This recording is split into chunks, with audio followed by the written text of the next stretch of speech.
예. 이번 주간 그 구역 공과 같이 좀 공부하도록 하겠습니다. 지난 주에는 사무엘 하서를 같이 했죠.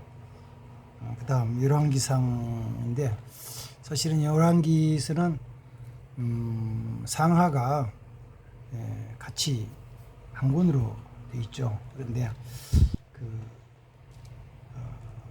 해석하는 사람들이 나누었어요. 나누어가지고 번역을 하면서 나누어가지고 열왕기상, 열왕기하 이렇게 나눠놨습니다. 쭉 읽어보면은 남쪽 유다와 북쪽 이스라엘의 역사를 기록해 주는데 기록한 그 방법은 이거죠. 선지자들의 입장에서 본 왕국의 역사. 그래서 이걸 이제 조금 뭐 학문적인 용어로 억지로 끼워 맞추면 선지자적 교훈적 목적이다 이렇게 이제 표현을 해요. 이건 뭐 전문적인 거는 우리가 깊이 생각을 없고 어쨌든 그래서 다윗 왕 이후에 이 아합이 죽는 데까지가 열왕기상이고 그 뒤에 이제 열왕기하서에서 북쪽 이스라엘 나라 아수르에 망하고 남쪽 유다가 그 뒤에 바벨론이 멸망할 때까지가 열왕기하서입니다. 그 소물로몬이 왕이 되는 부분이니까 그 본문은 일단 1장 22절부터 그 31절까지를 본문을 하고 잠깐 읽겠습니다. 바세바가 왕과 말할 때 선지자 나단이 들어온지라 어떤 사람이 왕께 말하여 이르되 선지자 나단이 여기 있나이다 하니 그가 왕 앞에 들어와서 얼굴을 땅에 대고 왕께 절하고 이르되 내 주 왕께서 이르시기를 아도니아가 나를 이어 왕이 되어 내 왕위에 앉으리까 하셨나이까? 그가 오늘 내려가서 수소와 살찐 송아지와 양을 많이 잡고 왕의 모든 아들과 군사령관들과 제사장 아비아달을 청하였는데 그들이 아도니아 앞에서 먹고 마시며 아도니아 왕을 만세수하옵소서 했나이다. 그러나 왕의 종 나와 제사장 사독과 여호야다의 아들 분하냐와 왕의 종 솔로몬은 청하지 아니하였사오니 이것이 내 주 왕께서 정하신 일이니까. 그런데 왕께서 내 주 왕을 이어 그 왕위를 이을 자를 종에게 알게 하지 아니하셨나이다. 왕이 명령하여 이르되 바세바를 내 앞으로 부르라 하며 그가 왕 앞으로 들어가 그 앞에 서니라. 왕이 이르되 내 생명을 모든 환난에서 구하신 여호와께서 살아계심을 두고 맹세하노라. 내가 이전에 이스라엘 하나님 여호와를 가리켜 내게 맹세하이르기를 내 아들 솔로몬이 반드시 나를 이어 왕이 되고 나를 대신하여 내 왕위에 앉으려 하였으니 내가 오늘 그대로 행하리라. 바세바가 얼굴을 땅에 대고 절하며 내 주 왕은 만세수를 하옵소서 하니라. 그 이제 그 다윗이 죽기 전에 솔로몬을 자기 후계자 왕으로 세우시는 과정입니다. 물론 그때가 이복형인 그 아도니아가 자기가 왕이 되겠다고 선포하고 났었죠. 선포. 그래서 신하들을 청하고 또 군대 장관 요압을 청해가지고 잔치를 하면서 아도니아 왕이라고 선포하라고 그런 일이 있었어요. 그런데 이제 다윗은 자기 아들 솔로몬을 왕으로 세우겠다고 솔로몬 왕을 세웁니다. 그리고 이제 다윗이 솔로몬에게 왕위를 계승하고 이제 40년 통치를 마치고 조상으로 돌아와서 죽고 솔로몬의 통치가 이제 열왕기상의 시작으로 나옵니다. 근데 이제 이 남쪽 유다나 북쪽 이스라엘의 역사는 결국 이제 여기서부터는 왕이 다스리는 왕국에 대한 것인데, 그래서 대표자는 항상 왕이죠. 왕이 대표로 나와요. 그리고 대표자인 왕이 그 자기가 왕이 가졌던 어떤 신앙적인 자세, 하나님께 대한 어떤 신앙의 그 자세에 따라서 그 통치가 바뀌어지고, 그 다음에는 또 하나님이 그에 대해 준 것이 달라져요. 그 지도자가 사실은 굉장히 중요하죠. 전체 백성들 전체에 대한, 나라 전체에 대한 것이 왕의 그 정책에 따라서 바뀌는 거죠. 바뀌어요. 근데 그걸 하나님이 사실 언제 주신 거냐면은 이 유다 나라 왕국에 대한 거, 거기에 대한 말씀을 사무엘하서 7장에서 다윗이 하나님을 사랑하는 마음으로 성전을 짓고 싶어 했을 때, 하나님의 성전을 정말 짓고 싶어 했을 때 그 마음을 받으시고 다윗과 그 자손들, 그 왕귀의 왕권의 나라에 대한 것을 예언해 준 말씀이 있죠. 나단 선지자를 통해서 너는 그 전쟁을 많이 했으니까 성전을 세우지 못할 것이다. 피를 많이 흘려서. 그리고 내 몸에서 난 아들이 왕이 되고 그가 하나님 집을 지을 것이고, 그리고 그 여호와의 전을 지음으로 말미암아 그 지은 아들은 내 하나님, 내 아들이 되고 나는 그의 아버지가 되고, 그리고 내가 그의 왕권을 든든하게 할 것이다. 살다 보면 사람이 잘못한 일이 생길 수 있죠. 그래서 왕이 혹시 잘못하더라도 내가 그를 사울에게서 빼앗았던 것처럼 왕위를 빼앗지는 않을 것이다 라고 그 약속한 말씀, 하나님의 약속, 그 하나님의 약속이 사실은 얼마 동안 쭉 이어지냐면 한 450년 동안 솔로몬이 이어서 마지막 20대 왕인 그 시드기야 왕 때 유다 나라가, 예루살렘 멸망당한 유다 나라가 망할 때까지 한 450년간 쭉 이어져 나가요. 그러면서 나라의 대표자는 왕이죠. 왕인데요. 왕이 열왕기서에는 왕 옆에는 항상 누가 있냐면은 선지자가 있어요.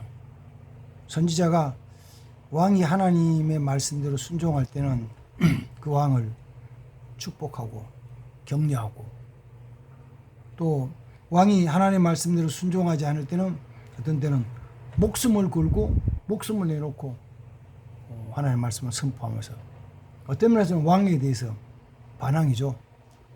그렇게 하면 왕이 안 됩니다. 망합니다. 왕이 하는 일에 대해서 안 된다고 반대하고 소리치면 좋아할 왕이 없잖아요. 그래도 선지자가 옆에서 늘 이야기를 해요. 그럼 모든 것들을 미리 또 예언해주고 그래서 이스라엘 왕국 시대에 대한 것 쭉 말합니다. 그 열왕기상하에서 왕국에 대한 것을 본문에서는 이제 세 부분으로 나누죠. 하나는 솔로몬이 왕이 돼가지고 통치 40년 하는 거, 그리고 통치 끝에 솔로몬이 죽은 다음에 나라가 남북으로 나뉘어지죠.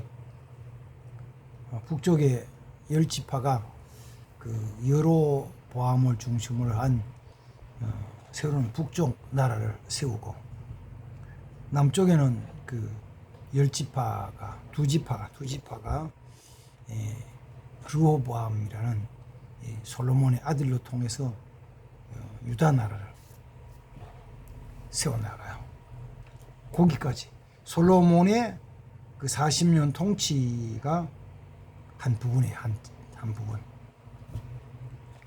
그 1장부터 11장까지 말씀입니다. 11장까지. 그 기간은 대략적으로 뭐 이제 40년이죠.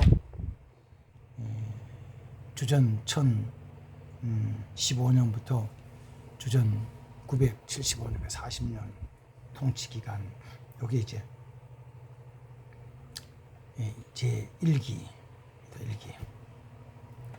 그래서 솔로몬의 그 통치에 대한 걸 쭉 1장부터 시작해가지고 11장까지 말해주고 있습니다. 기록해주고 있습니다. 그래서 솔로몬의 통치가 사실은 굉장히 중요해요. 왜냐하니까 그가 하나님을 잘 섬길 때는 하나님이 은혜를 주시죠. 왕위를 든든하게 해주시고, 그 다음 그에게 지혜를 주시고, 그 다음 하나님의 성전을 건축하게 하시고, 그 다음 성전을 통해서 하나님의 은혜와 축복을 약속해 주시고, 그 다음 그에게 부귀, 영화, 또 권세, 부를 다 주시죠. 그래서 성경에 나온 대로는 솔로몬보다 지혜로운 사람이 없다. 전무후무하게 지혜로운 사람이다. 가장 많은 것을 누렸던 사람이다. 그리고 가장 귀한 성전을 건축한 사람이다. 솔로몬이. 그렇게 말씀해 줍니다. 근데 이제 또 한 가지는 모든 거 다 가지고 부유하고 지혜롭고 명철하고, 어쩌면은 왕이었기 때문도 있지만 왕이 이전에 하나님 주신 은혜로 지혜와 명철과 권한과 권세를 가졌을 때 그게 정말 하나님 앞에 감사하지 않으면은 범죄하고 타락해요. 그래서 어떤 면에서는 너무 잘 되는 것도 굉장히 위험한 것이다. 위험한 것이다. 그리고 뭐 솔로몬 말 한마디면 모든 게 척척척 움직여지는 그런 되면은 위험한 것이다. 오늘도 그거 비슷해요. 그래서 우리는 그런 거지. 조심해야 됩니다. 조심하고. 뭐 그럴 때 진짜 하나님 앞에서 자신을 낮출 수 있는 사람이 돼야 돼요. 자, 솔로몬에 대한 거 조금만 더 살펴보면은 1장부터 시작해가지고 솔로몬이 왕이 된 다음에 하나님 앞에 나가서 제사를 드리죠. 제사. 그 제사를 드리는데 그 제단에 가서 제사를 드리고 나서 하나님이 그게 물으시는 거죠. 내가 너에게 뭘 줄까? 하나님 지혜를 주십시오. 그래서 그가 하나님께 지혜를 구해가지고 지혜를 받아요. 가장 지혜로운 사람 돼요. 사실 그 지혜로 성전을 건축하죠. 지혜로. 성전을 가장 아름답게 만들어요. 그 성전, 솔로몬이 성전 짓고 성전 낙성식을 하고 성전에서 기도할 때 하나님 주신 약속의 말씀이 내가 내 민족, 내 백성을 사랑을 주실 것이다. 그러나 이제 붙이는 거예요. 그러나 너 말을 떠나면은 내가 너를 버릴 것이다. 이렇게 말씀하셔요. 그래서 솔로몬이 이방 여인을 데려오고 해가지고 그런 말미암아 범죄했을 때 하나님이 2번이나 경고를 하죠. 그러나 솔로몬이 듣지 않아서 결국은 그것 때문에 나라가 남북으로 나눠지는 비극을 초래하게 됩니다. 그다음 두 번째는 이제 그 12장부터 시작해가지고 사실은 이스라엘 북쪽 이스라엘 나라가 망하는 때까지니까 어디까지 갔냐면은 열왕기 하서로 넘어가요. 열왕기 하서. 그래서 열왕기 하서의 그 뒷부분에 가가지고 북쪽 이스라엘 나라가 멸망당합니다. 그때까지는 이제 남북이 어느 때는 긴장 관계를 서로 대적해서 싸우기도 하고, 또 어떤 때는 그 남북이 서로 협력을 해가지고 협력한다는 게 정치적인 거예요. 종교적인 건 아니에요. 신앙적인 건 아니고 정치적으로 서로 왕권을 유지하고 살기 위해 가지고 정치적인 어떤 그런 협상을 하는 거죠. 협상. 그 협상을 한 결과가 썩 좋은 건 아니에요. 언제냐면은 아합이 왕이었을 때 아합 다음에 아시아. 그가 아합이 자기 아들과 그 유다 나라 여로보암과 아들과 결혼을 시키는 바람에 정치적으로 이렇게 하면서, 그래서 유다 나라에는, 남쪽 유다에는 가장 그 어려운 시절을 맞아요. 왜 어렵냐니까, 이스라엘이 아합의 그 예후로 통해서 그 아합의 집안을 하나님이 심판하실 때, 그때 이제 아시아의 아들이 여로보암 아시아 아들이 죽는데, 그로 통해서 그 아합의 딸이었던 그 아달랴가 유다 나라의 자기 자녀들을 다, 자기 손주들을 다 죽이고 자기가 왕이 되는, 왕을 찬탈하는 일이 생기죠. 그걸 그래서 그게 또 그 북쪽 이스라엘과 남쪽 유다가 거기까지 어느 기간 동안에는 같이 이렇게 잘 가까이 친하게 잘 지냈던 관계가 깨어지고 부서지는, 그리고 다시 악화되는 그런 일이 생기고, 그 이후에 이제 북쪽 이스라엘 나라는 더 우상 숭배하고 나가다가 그 나라가 망하죠. 망해요. 그리고 이제 나라가 망하는 걸 보면 이런 거죠. 남쪽 유다도 마찬가지고, 북쪽 이스라엘도 마찬가지고, 남쪽으로 이야기하면은 히스기야 왕이 통치를 하면서 나라를 회복시켜서 애를 많이 썼죠. 그러다가 므낫세 왕은 장기 집권했어요. 55년 동안. 12살의 왕이 돼가지고 55년 동안 통치를 하면서 우상을 많이 섬겼어요. 그러니까 그 사이에 어떻게 보면은 나라 전체의 그 밑바탕, 백성들의 밑바탕 속에 하나님을 떠나고 우상 숭배하는 어떤 사상들이 쫙 깔렸어요. 그런데 그렇게 했는데, 그러면은 그 뒤에 요시야 왕이 일어나가지고 개혁을 하겠다고 막 애를 썼는데, 무너진 성전을 다시 수리하고 율법을 책을 찾아가지고 읽고 마을마다 다니면서 가르치고 했는데도 뭐가 안 되느냐면은 그 밑바닥에 깔려있는 하나님을 경외하지 않는 불신앙에 대한 것, 우상 숭배에 대한 것이 제거가 되지 않는 거예요. 겉으로 드러난 것은 성전 깨기 청소를 했잖아요. 대청소하면 돼요. 물건 갈아 끼우면 돼요. 근데 백성들 그 마음 속에 있던 저변에 그 하나님을 불신하고 우상 숭배했던 그 불신의 사상에 대한 것은 고치지 않아서 결국은 이제 나라 멸망을 당합니다. 남북한의 그런 긴장 관계에 결국은 하나님께서 히스기야 솔로몬 왕의 죄로 말미암아 그들에게 주신 하나의 징벌이었죠. 그러나 끝까지 하나님께서는 뭐 좀 하나님 말씀 순종했던 선한 왕이든지, 또 불순종해가지고 하나님을 거역했던 악한 왕이든지 선지자를 통해서 계속 하나님의 말씀을 해주는, 그 나라 왕이 있고 나라가 있으면 선지자가 항상 있는 거예요.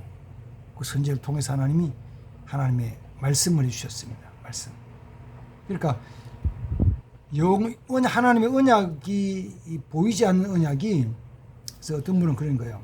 뭐가 같으냐면은 마치 하나님의 뜻에 대한, 하나님의 언약에 대한 것이 쭉 이어져 나가는 것이 붉은 줄 같다고. 붉은 줄. 그 붉은 줄을 잡고 나가는 사람은 생명 있고 부여가 있고 형통 있죠. 근데 그걸 버리면은 죽음이에요. 멸망이에요. 멸망.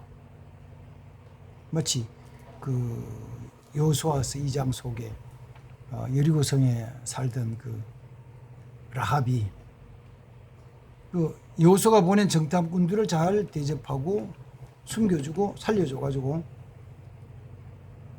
보내죠. 그때 이제 정탐꾼들이 약속하기를 너희 집에 이거 붉은 줄을 매라.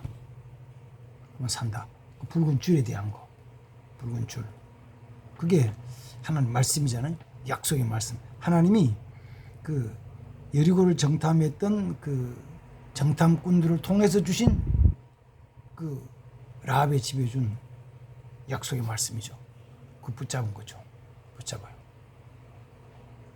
그러니까 형태가 조금 다르게 보이지만 6월절에 어린 양에 대한 것도 결국은 하나님의 약속의 말씀이죠. 양이 죽어서 구원받는다가 의미가 아니고 하나님의 말씀을 지킴으로 구원받는 거예요. 양이 아무리 많이 죽어도 하나님의 말씀을 지키지 않으면 다른 거죠. 지금도 똑같아요. 구원에 대한 건 뭐냐 그러면 하나님이 주신 약속의 말씀 그게 뭔데? 주 예수를 믿으라. 너와 네 집이 구원을 받을 것이다. 하나님이 예수를 그 예수 그리스도를 독생자인 예수 그리스도를 우리의 구세주로 주시고 그를 믿으면 구원받는다는 약속의 말씀을 주신 것이 하나님의 약속이죠. 그게 약속이에요. 그게. 내가 예수 믿는다는 것이 내가 믿습니다라는 그런 어떤 하나의 이 지식적인 개념적인 게 아니고 하나님의 말씀이기에 내가 순종합니다라는 그 순종. 그게 생명이 있습니다. 이스라엘 나라도 북쪽 이스라엘 나라도 결국은 그것 때문에 망하는 거죠. 그게 없을 때 망해요. 남쪽 유다도 그 약속의 말씀이 없을 때 망하는 거예요. 그래서 그 하나님의 말씀을 버리고 약속의 말씀을 버리고 나가는 삶을 불순종이에요. 불순종. 역사서는 역사를 통해서 왕이 통치하지만 왕의 생각 속에 있던 그 사상, 믿음, 또 백성들이 저변에 깔려서 살아가는 삶의 그 모양, 모습들. 그러니까 왕의 통치가 있다면 백성들은 삶이 있잖아요. 그 삶 속에서 백성들 하는 말씀에 순종하지 않는 거예요. 그래서 망해요.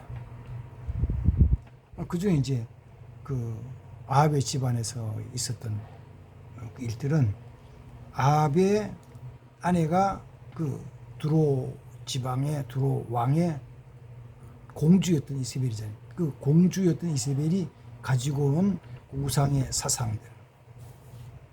그거. 그게 아합이 22년을 통치하면서 이세벨과 같이 그걸 막 쫙 전파하신 그게 그 이스라엘 나라, 북쪽 이스라엘 나라의 백성들의 삶 속에 쫙 퍼져 심어 들어간 거예요. 그래서 근데 저도 그런 면에서는 조금 염려스러운 부분이 있어요. 뭐가 염려스럽냐 그러면 이 땅에서도 이 대한민국 땅에서도 지난 한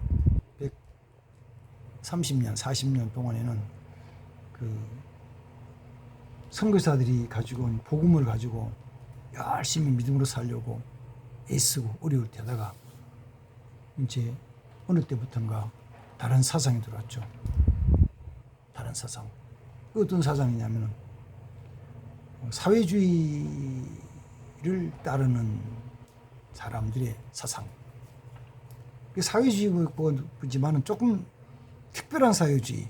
북한의 공산주의, 북한의 공산사회주의. 북한의 공산사회주의는 그 김일성, 김정일, 김정은을 중심으로 한 독재 국가의 사상이죠. 그걸 추종하는 사람들이 대한민국에 사실은 많아요. 그게 저변에 쫙 깔렸어요. 저변에 깔린 모습이 때로는 이제 뭐를 통해 나타나냐면은 선거를 통해 나타나죠. 서 만나서 뭐 차 마시고 식사 같이 하고 사업 같이 할 때는 다 괜찮은 처럼 보이다가 선거할 때 나타나는 거예요. 그래서 야, 이 땅에 진짜 그 공산사회주의 사상이 너무 광범위하게 너무 깊이 꽉 자리 잡았다. 염려스러운 것이 있어요. 염려스러운.